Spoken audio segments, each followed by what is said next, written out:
excitement about Thursday night. Now you're going to get back to the business of getting something out of Tuesday night's game. Yeah, exactly. Football moves fast, especially in these international breaks. So, no, it was a great night on Thursday, especially for myself as a local boy. But no, we touched down last night, and full focus now on Tuesday, which I don't think anyone really needs any extra motivation for. It's probably one of the toughest games in Asian football. So I think we're very much looking forward to it. Mate, a lot's been said about you getting the night over Matty Ryan on Thursday night. What's he sort of said to you about it, and what's your sort of conversations been? With him.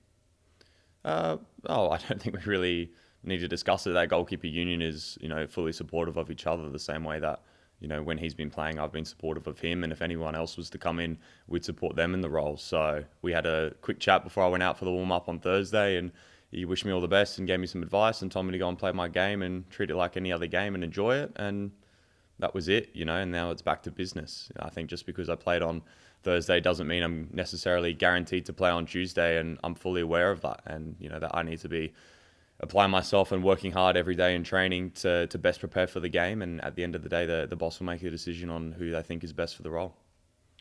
Anna? Yeah, I guess it's just a follow up on that, Joe. You're, I guess, the incumbent from the other night. Do you know yet if you're going to keep your spot? You didn't do too much wrong. No, I don't know. No, it's too early. I think it's the boss works in the way that everyone is, I guess, prepared to play the game, and everyone should have that mentality of they're going to be starting, and we'll find out sort of the night before or even the morning of the game, the starting 11. So I think it keeps everyone in the best mindset that they're mentally and physically preparing to play the game, and that way that the whole squad is ready to step on the field. Joe, Frank Urich coming in as the new goalkeeping coach, replacing John Crowley.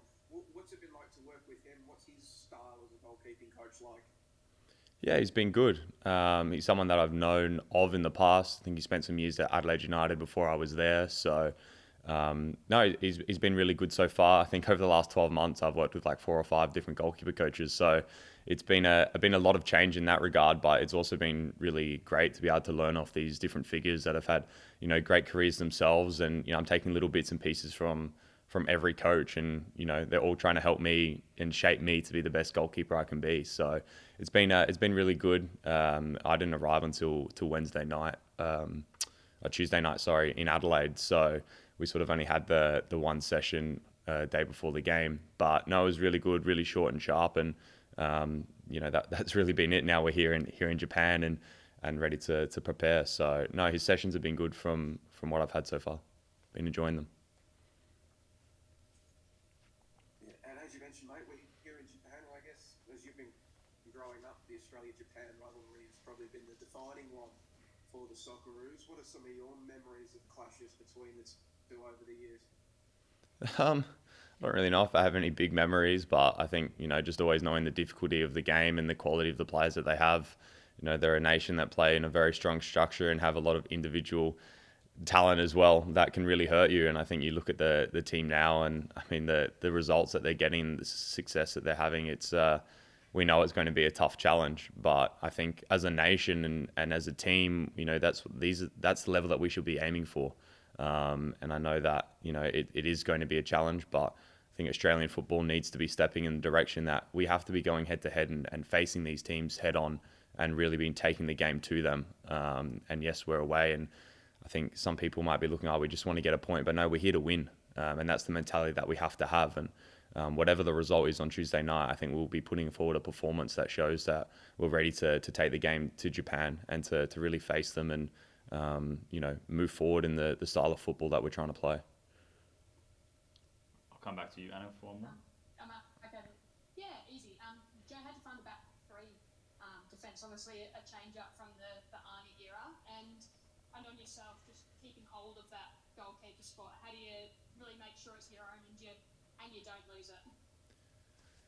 Yeah, firstly, I mean, the back three is something I've not played in front of before, so it was a bit of a different dynamic for me as a goalkeeper, I guess, sort of in the build-up, supporting and different things. I won't bore you with, I guess, the the structure of it all, but it is just a little bit different for me. But no, we only got to work on it really briefly, but I felt quite comfortable behind it, and I think the boys in front. I think there was some little moments in maybe miscommunication, a few missed passes, and we might have been threatened in those moments. But I think apart from that, the boys that were in front of me were very solid. And I know with the more sessions that we get here in Japan, we'll be looking to, I guess, solidify that sort of back three, back five, and work on the maybe mistakes that we made. And yeah, secondly, it's really quite easy. I mean, it's sort of just the same mentality that I've had the whole time, whether I've been number one, number two, number three. It's just about working hard and trying to get better each and every day. I mean, that really doesn't change.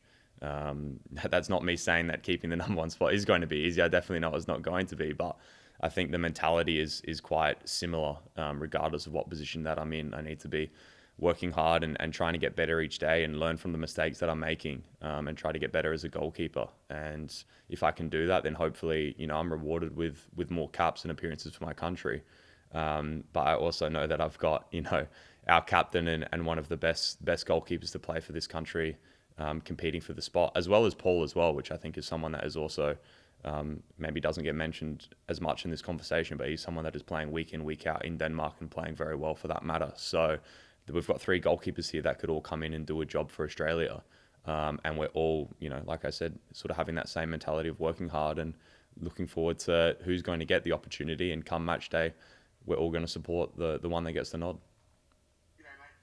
Again, Joe. Could you just tell me back to, I know it was a few weeks ago now, but you're playing the game for Villa in the League Cup, mate. I guess you were waiting, for a while to have it, to sort of get that chance. How eager were you, and sort of how was that experience? Yeah, it was a great experience. Yes, I had to be, I guess, patient, but I think I also had to adapt to the level of football that I'd stepped into in joining Villa, and there was definitely an adaptation period through that. So I was very aware that I wasn't just going to come in and start playing straight away. I had to, improve myself and better myself first before I was going to be granted the opportunity, and I loved it. It was a good result first and foremost, and also to be able to get minutes and to kind of show myself and my development in my craft. It was exciting, and it's made me eager for more opportunities. So hopefully they can come in the weeks and months to follow. And mate, what's it been like? I know you haven't played, but in the sort of being part of the squad for the Champions League, massive comp. How have you sort of enjoyed that?